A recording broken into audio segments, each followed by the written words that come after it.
evening. I'm Deborah Schoen, and I help coordinate the poetry evenings, and I try to recruit poets whenever I can. And tonight we have Celia Bland, and thanks to a little bit of intervention and reminding that this night is happening. So we are meeting in person, and we're also videotaping this so that it'll be on our YouTube channel for those of you who couldn't join us this evening. So Celia Bland's third collection of poetry, Cherokee Road Kill, with drawings by Kyoko Miyabe. It was just published in 2018 by Dr. Cicero. She co-edited Jane Cooper, A Radiance of Attention, through the University of Michigan in 2019 with Martha Collins. And she's also the author of YA biographies of Native American leaders, Pontiac, Osceola, and Peter MacDonald in The Secret Nine, a novel about the Wilmington, North Carolina race riots that occurred in 1898. Madonna Comix, an image and poetry collaboration with artist Dianne Kornberg, was exhibited at New York City's Lesley Heller Gallery and was published with an introduction by Luc Sante. And she has work upcoming in Witness, Heather Feather Review, and Yellow Medicine Review, and she currently works at Bard College. So if you help me give Celia a nice warm Poughkeepsie welcome.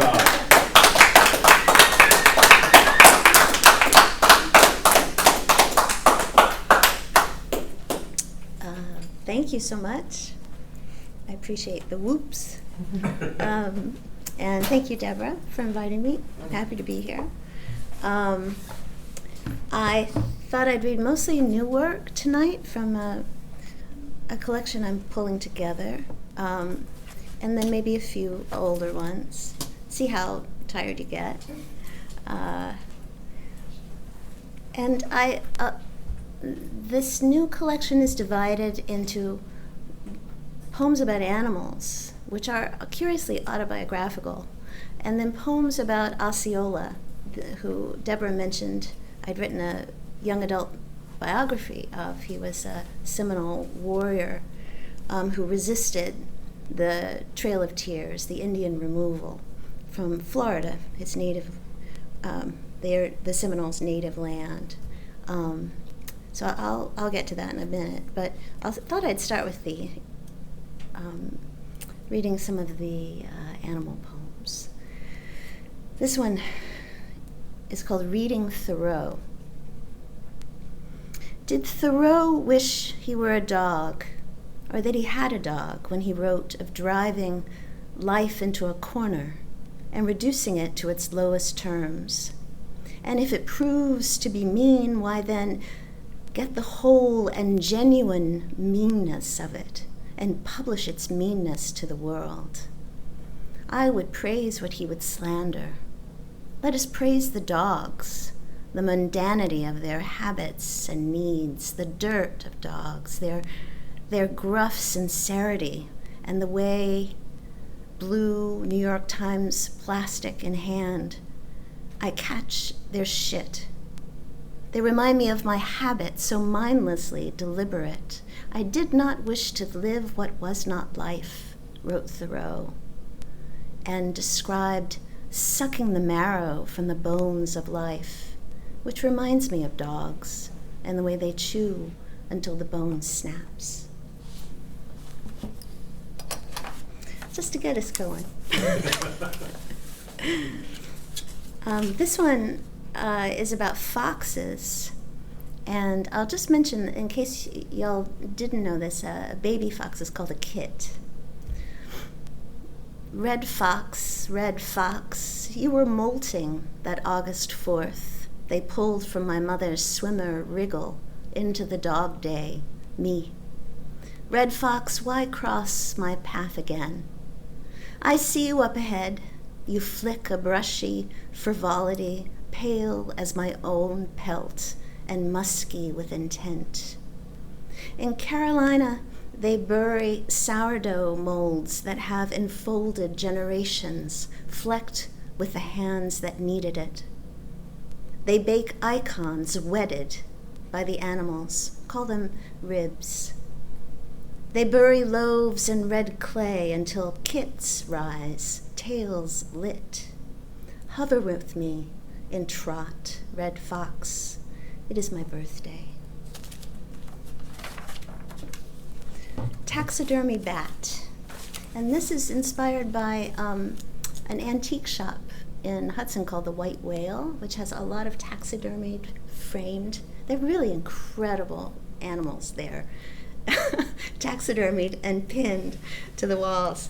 And one of the young adult books, actually this was a children's book I wrote, was about bats, and I found them just horrifying until I did a lot of research about them. And now I'm very fond of them.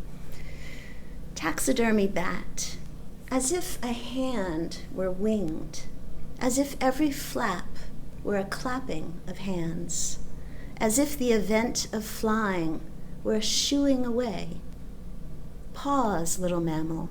Pleat your fingerling wings over your upsy-daisy body, precise in hunting, prolific in killing. Let the tears that bead pinkish fawn fur drip into the night like dew. The truss of flight is transparent, each gesture hearing the wind, the wings' billows creating the wind.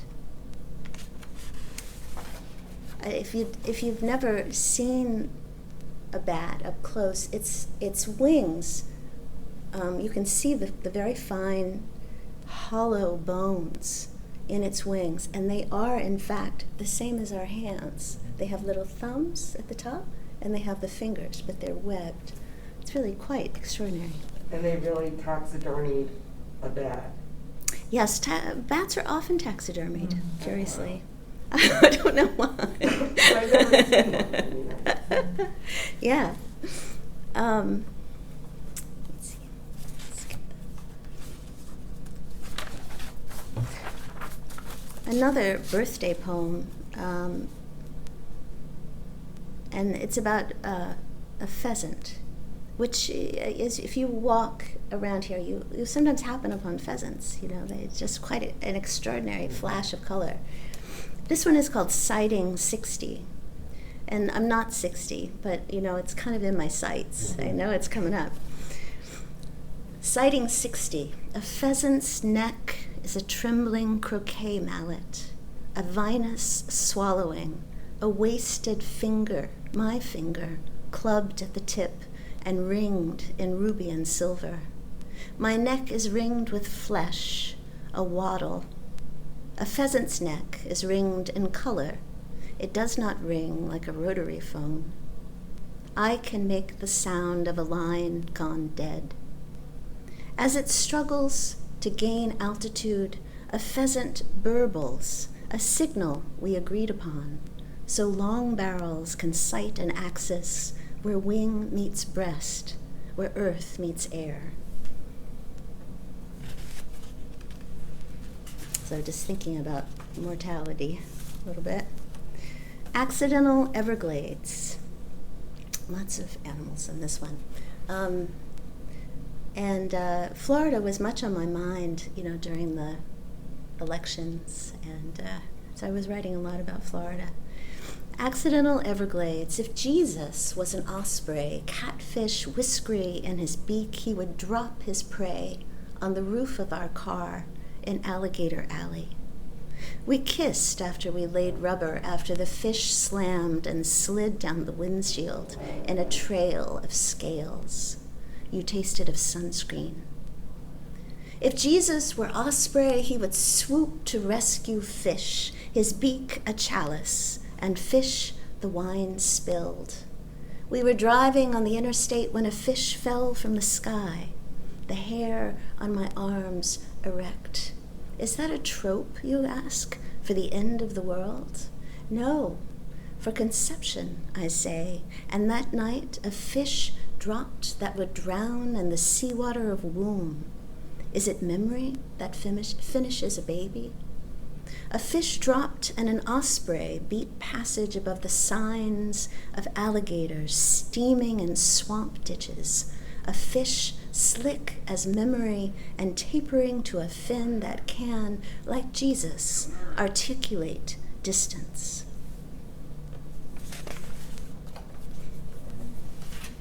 And then this one will be the end of the fish and bird and bat poems. But just try to, this one is inspired by a number of things, but one thing was those stop action photographs of a bullet hitting a target, and just how you see the bullet and then you see it hit, and then you see this kind of almost like the inside of a flower coming out as the thing makes room for the bullet to go in, it makes the hole. So picture that in your mind. It's called Shoot Shoot. When I shot the target, there was a whisper as bullet entered pulp, forming within that flat dimension a convex tip, a nipple handy as a coat hook or siphon. If you want to stop the conversation, if you want to fast forward to the erection, antenna beaming scratch to ease your itch, read this horse opera written for the adolescent girl in the reign of RPM. Horse as language of feeling. Out of loneliness between the knees, heels out, thighs clenched, back erect, our gait will be conversation, a good lie or lay, canter, trot, gallop. Horse as customer service, as human sweat and heart bursting at Marathon or Churchill Downs, the opposite of arrest. Heart bursting on impact like a coneflower or snowball inverting like gay men in the 40s. Hollyhocks. Bullets never feed another soul with body. This patch of bloody X, this border of Y. Why? Is this a decision? Here, have a tissue. Have a piece of bread. Here is a book. Here is a $10 bill. Let's let the language neighborhood go to seed. Bleed like blood rushing a phallus, blushing a nipple, that other faucet turned on inside the body, not outside by a bullet. Boy, these poems are so weird. I forget. I forget until I read them again. Like, wow, what in the world? So, I thought I would preview these Osceola poems. And this is very crazy. I imagined Osceola, the Seminole warrior, who was a crazy, canny leader. I mean, it was amazing how much damage he did and how he delayed President Jackson's troops. The Cherokee had gone, the Creeks, the Muskogees, and the Seminoles were holding out. And it really looked like maybe they were going to win. For a little while, anyway. And I was imagining Osceola and imagining Jackson in Florida, though of course he was actually in D.C., but he had fought in the Indian Wars down there, and I imagine him being in Jacksonville while Osceola was leading his band of warriors. And I imagine this as a TV series. And it was set now, in fact, sort of during the election. And that each poem would be a different episode of the TV series about Jackson and Osceola. And it would be called Shooting Script. I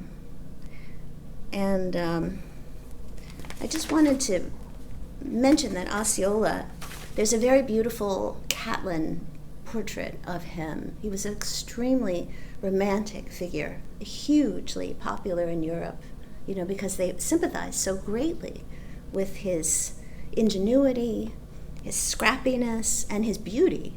And that obviously he was doomed. Obviously they were going to have to go to Oklahoma with the others or die. And it was just a matter of time. But for that moment, he was like a rock star. Everyone thought about him. And Walt Whitman wrote a poem about him that he didn't quite finish, but he wrote he published it in Leaves of Grass. There's a little paragraph called Osceola. When I was nearly grown to manhood in Brooklyn, New York, middle of 1838, I met one of the returned U.S. Marines from Fort Moultrie, South Carolina, and had long talks with him, learned the occurrence below described, which would be the fragment of the poem, the death of Osceola. The latter was a young, brave, leading Seminole in the Florida War of that time, was surrendered to our troops, imprisoned, and literally died of a broken heart at Fort Moultrie. He sickened of his confinement. The doctor and officers made every allowance and kindness possible for him. Then the close. So that kind of gives a thumbnail sketch of Osceola's biography. But my season 1, episode 1, my TV show begins here. Along Seminole Trail, the U.S. Army tracked Osceola, Seminole, through sawgrass that sliced their shins, through heat, thick and square as palmetto bugs, hitting like hammers their backs, armpits, cheeks, and burrowing like Medicaid for blood. Further and further from Fort Cooper. Osceola was ahead. He was an Obama of choked-up slimness. He was an Osterfeld stove. His mineral-rich skin glittered in the sun with intentionality and feathers of ibis and alligator leather. Seminole darling, Fenimore Cooper's savage, even he knew he was doomed. Fate so fixed he could have been my income. Jackson shirked the trail mix with his removal bros, man. He sharpened his knife until it glistened, it gleamed, corian particled. He knew these Seminoles good as dead, but he would be a fool to say so in case he read wrong the miles of marsh measured and discarded skins of copperheads and water moccasins and fugitive Africans. Andrew Jackson reminded himself, I don't disappoint, sly, like Brill cream. He hears the clanging of the trestle, X-crossing, as his balls banging. Expectations are granite slab town, Ohio Street extension. Keep the tip wicked, he says.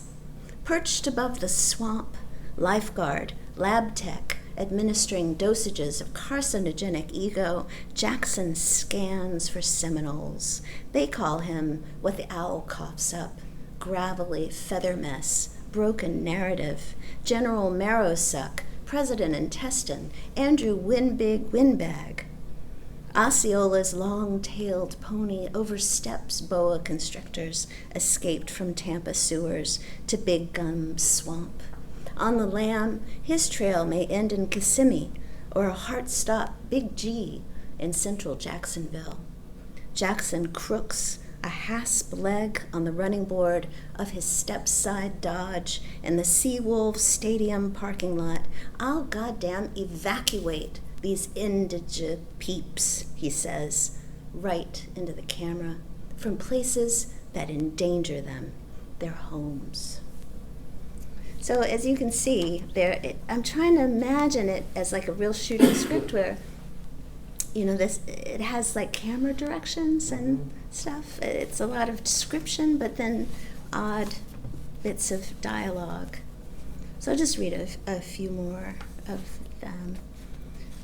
Trailing Tears. This is episode 4. Osceola cracks his knuckles, cracks a joke, cracks a muskmelon over his knee, and worries the warp of pithy flesh in his front teeth. He cracks open purplish muscles, sucks globulous nuggets into his mouth, chewing the rubbery spherical puffball shrooms.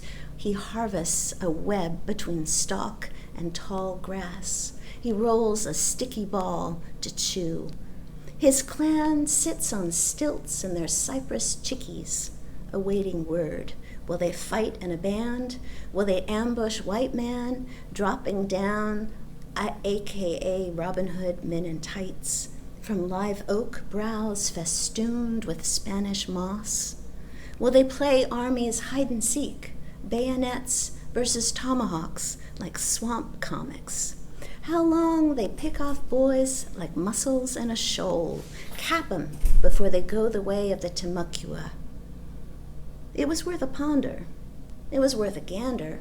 It was worth an attitude, struck like chief, like Rodin, head in hand, or rodeo cowboy, hand in air, hand on belly. Osceola needs to be venturing through blades, evergreen, ever-sticking muck, tricked out in gator teeth and scaly feet, gripping any purchase, jaws enfolding a fawn like it was a Bojangles chicken biscuit.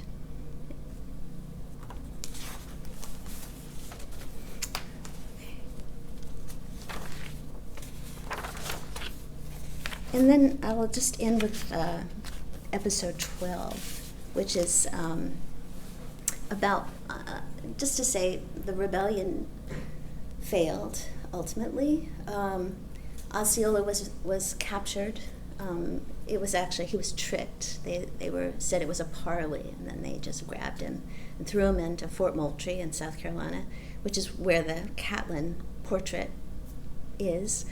But what's really odd is that after he died, the doctor who attended him secretly cut off his head, cut off the head of the corpse, took it to the family pharmacy, and it was actually displayed in a glass jar for many, many, many years.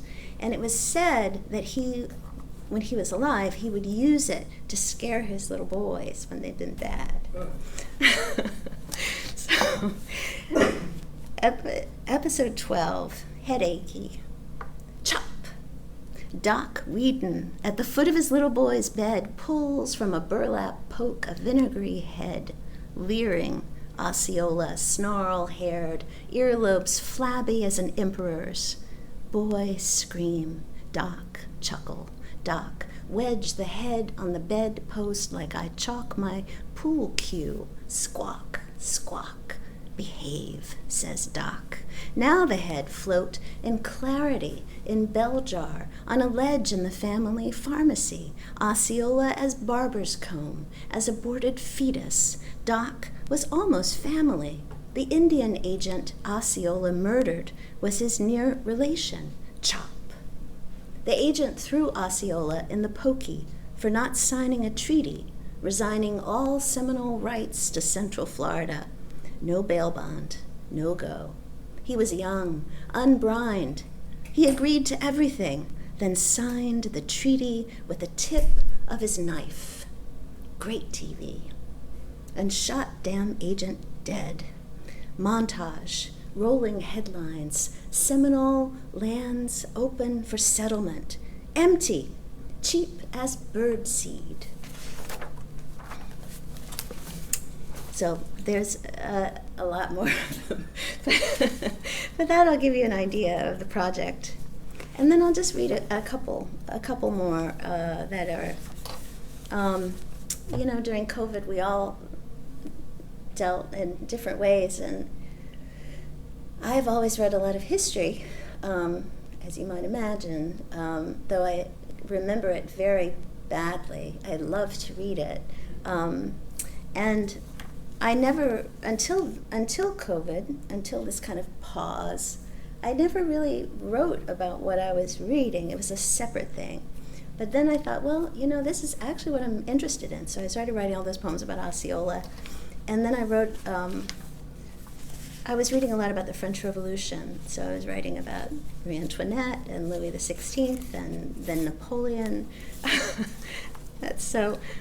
But this one, we moved from Tivoli to Kingston, and I became really interested in Sojourner Truth. So I wrote this one called Isabella, because that was her name when she was enslaved, was Isabella. When the dog bit Sojourner Truth, it tasted her blood on its teeth and strong arched tongue. Its furious spit seeped into her punctured cheek, over her teeth, and into the caul of her organs. Sojourner Truth dabbed blood and spit with her sleeve.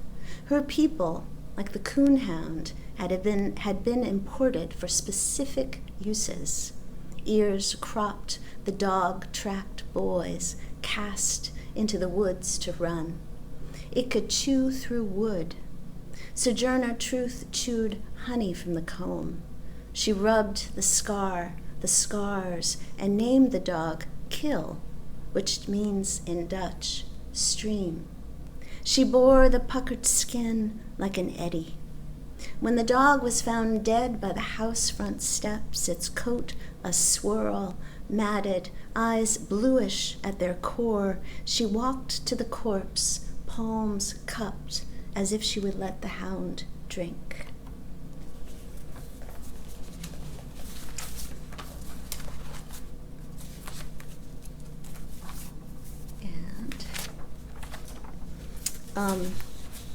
I thought I would read just a very few from Cherokee Road Kill, which is inspired by a woman that I knew who, there was no bookstore in my town. There was there was, but it was a Christian bookstore.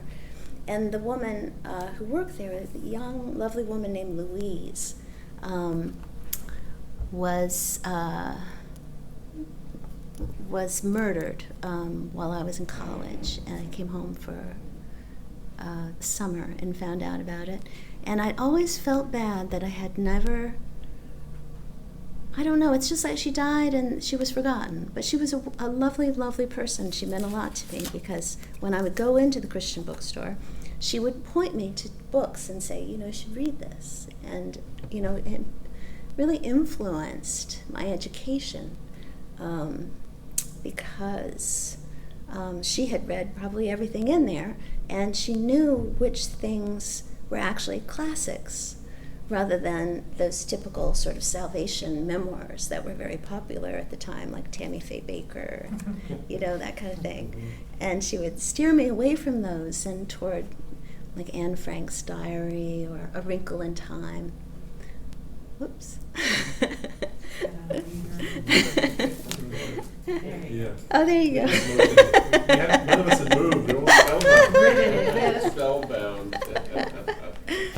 So I thought I would write about Louise and about the man who killed her, who I never met or even saw, but he was a man that had been in jail, and she went to the jail and she tutored people. And they fell in love. And when he got out, they had a relationship. I just was imagining him and imagining her. So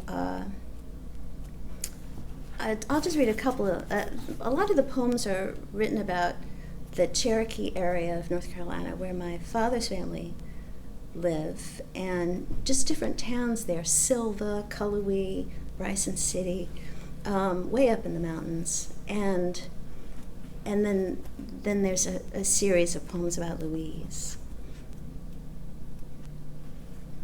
And it has a little epigraph at the beginning by Flannery O'Connor. She wrote in a letter, "What about these dead people I am living with? What about them?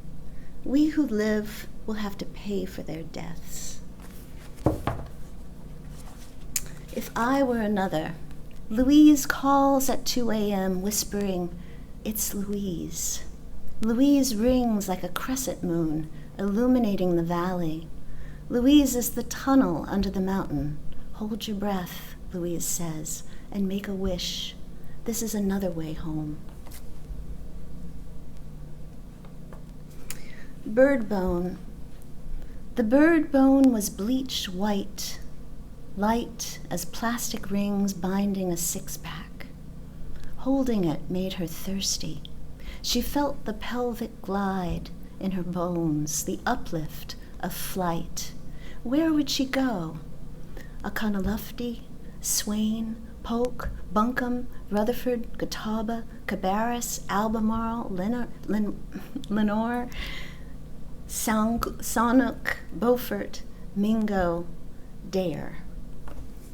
Those are counties in North Carolina, and I just love them. You can actually go to a website and you can hear two different people pronounce them if you click on them, because everybody pronounces them differently. And I'm sorry, what state is this? North Carolina.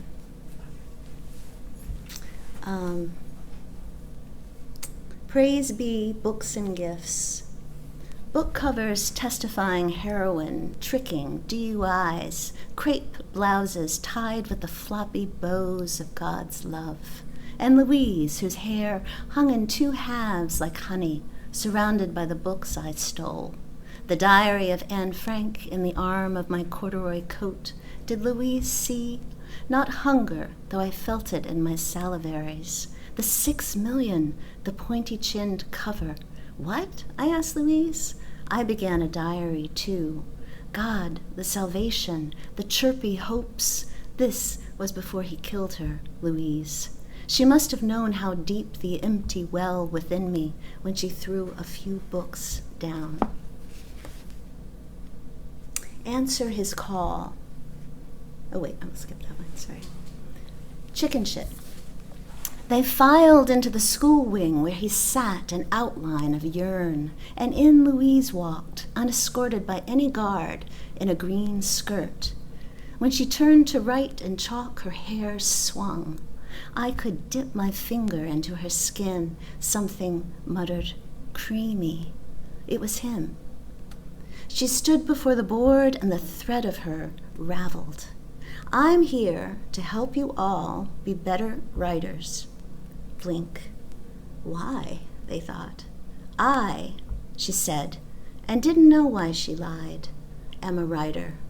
Myself, nodding the thread of time done and time undoing.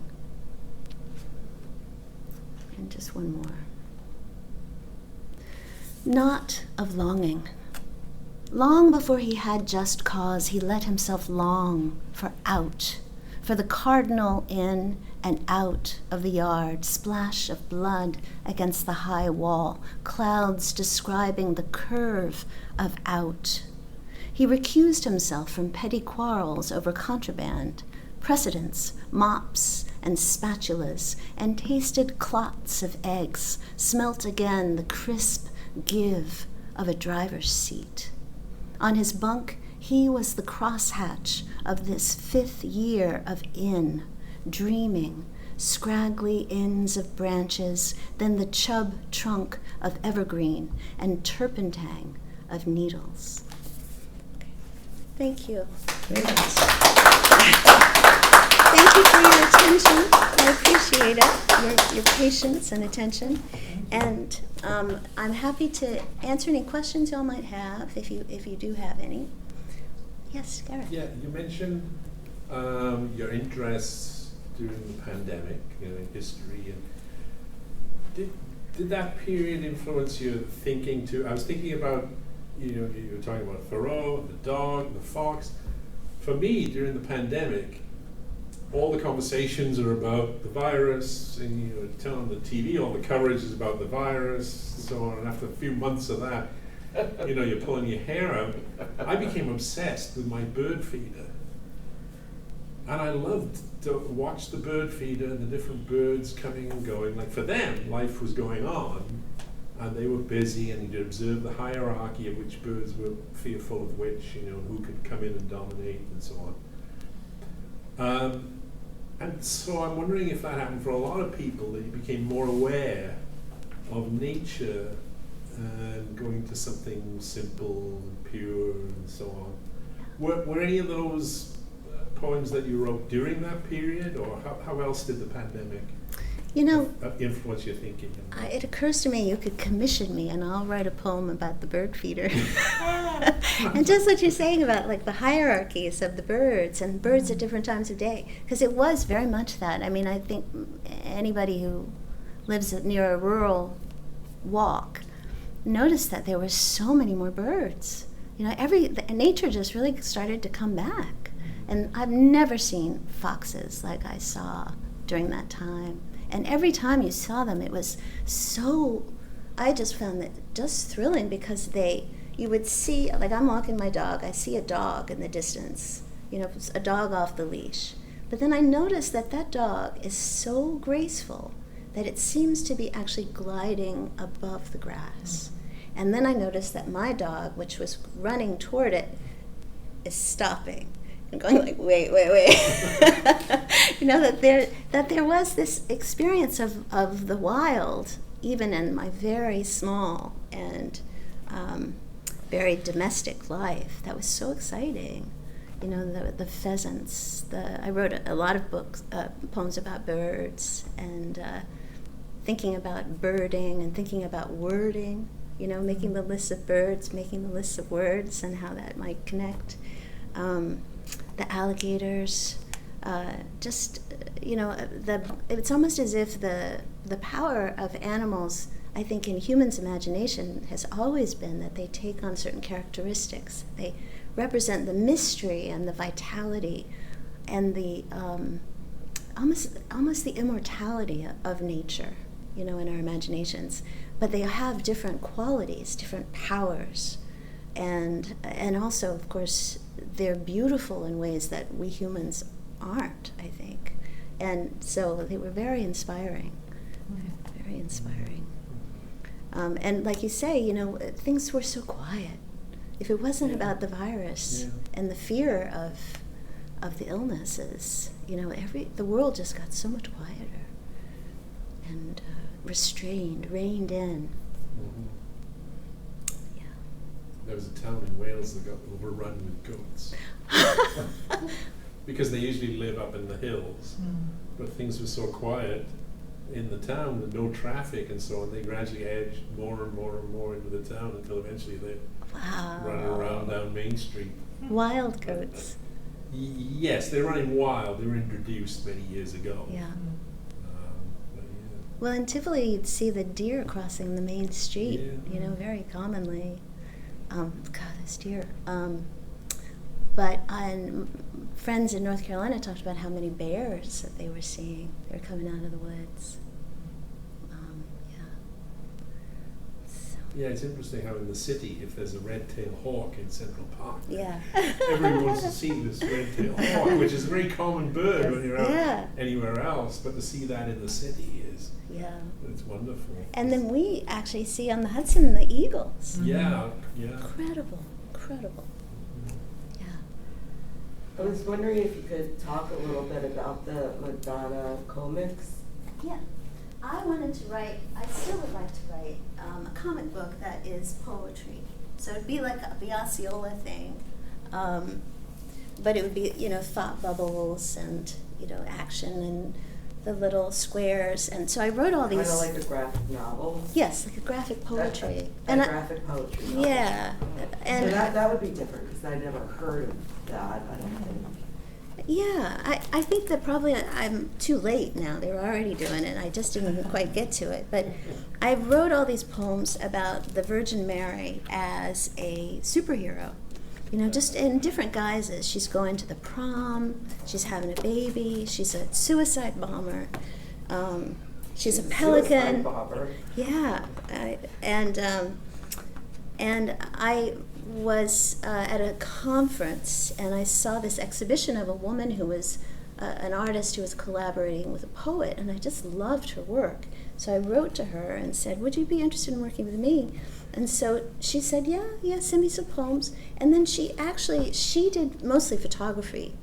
And she was so excited by this comic book idea that she learned Photoshop.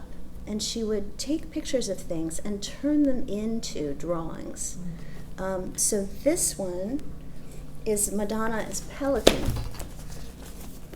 So you can see the... Madonna as Pelican? Yeah. Where's the pelican? There's the beak. Up there. Oh, there he is. Yes. Yeah. That's beautiful. Yeah. They really were very beautiful. Let me find one that's more of a comic strip.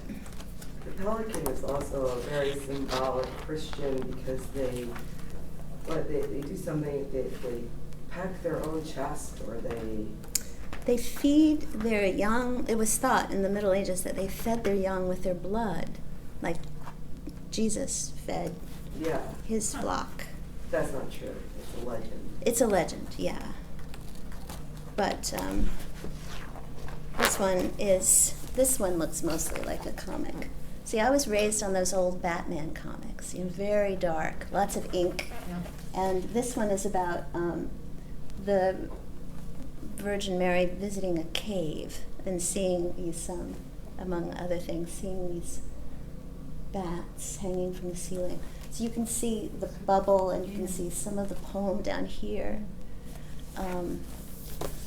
So she did this, and I said, "Oh, great! Let's get it published, and it'll be in really cheap, and it'll have like the DC Comics 25 cents on them, and it'll be kind of greasy."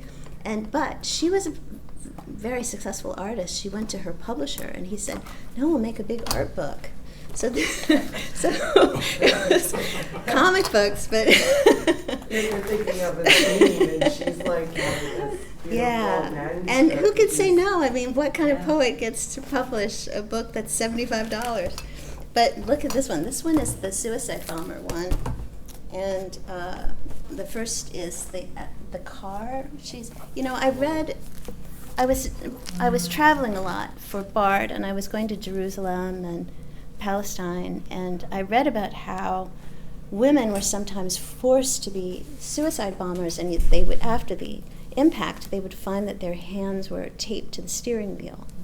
So I was writing about Mary as such. So that's the aftermath. And then there's a kind of lobster, which is meant to be the bomb. And there's her opened hand, which is an image in the poem, and a lily and blood on the ground. But then this opens up. And this That is incredible. this is the explosion. Isn't that amazing? Yeah. So these were exhibited, Wow. as Deborah was saying, these were exhibited in the city in a gallery. And in person, they're very large. And you could really see the porousness of the paper. They were so beautiful. And what's amazing is that they're printed rather than painted or drawn. She did that all on computer. Wow, because it looks like it's painted on top, like multi-layered. Yeah. Yeah, she Wow. just learned how to do. It's fantastic. Oh, thank you. Beautiful. Can you read that poem? The Peanut Gallery. I would be happy to, young man. Madonna Bomb. There are no words to describe the way she hunches, belly resting on thigh, key turned on and she cannot turn it off, working the brake with her other foot. It's hard to see into the distance, sitting like that. She drives a dichotomous street, the blood flowing in and out, birth and death, every turn leading to this one and a line of Hummers, the checkpoint where she must slow. They will not like her duct tape mittens, as if her hands were very cold, but she cannot roll down the window with her hands stuck at 10 and 2. Is it very hot inside her womb as she moves faster down the street we all travel? Does she cry, my God, or merely Mary? She has ever eschewed the first-person pronoun, savoring I like a phosphorescence. It's all the same, isn't it, whether she is dead before or after impact? Turn your hands up to heaven. Let the eyes of your palms, flaccid as the maws of lilies, look to those clouds. What passes there casts shadows that move away from where they are going and towards you.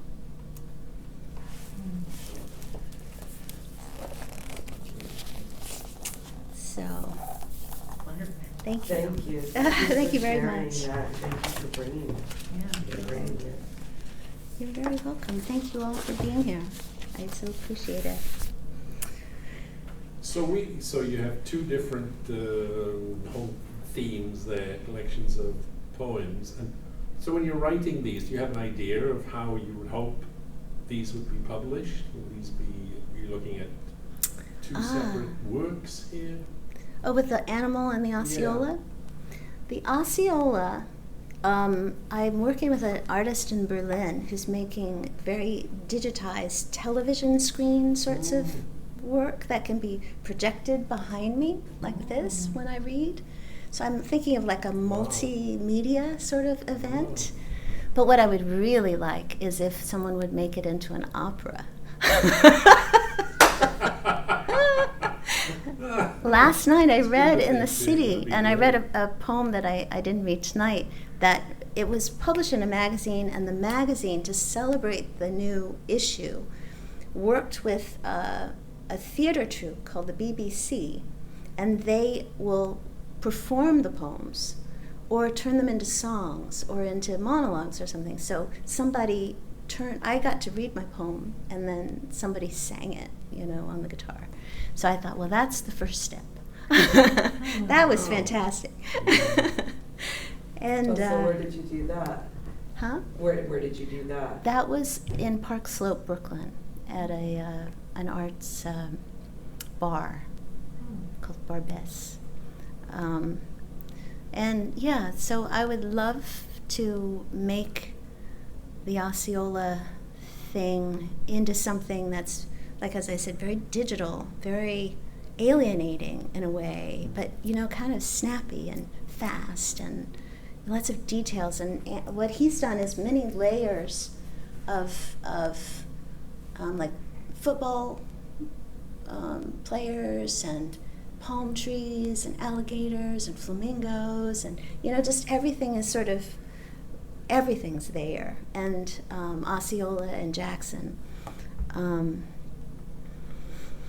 With the animal poems, I don't know, I haven't a clue. I just published it in a book, I guess, if I'm lucky. I hope. You should taxidermy them. Oh my gosh. Make them into little bats or foxes or something, and put them on the wall. There you go.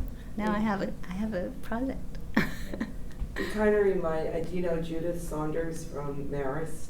I do. I've met her. Yeah. So look and see, because she does a lot of animal poetry. Oh, yeah. So see who her publishers are, and you can shop it out to them. Yeah, that's a great idea. So if the Osceola series really takes off, do you have a season 2 in mind already? Well, with American history, there's always a season 2. Yeah. Lots of sequels. And don't forget about the Library of Congress, because they have all of their pictures, the archival pictures, and they're all, public domain. So you can have him use some of those pictures in your backdrop presentation. They're for the taking. I will definitely mention that. Thank you. Yeah. Well, thank you so much. Thank you. Thank you, Really appreciate it. Celia. Yeah. Thank you You're so welcome. much.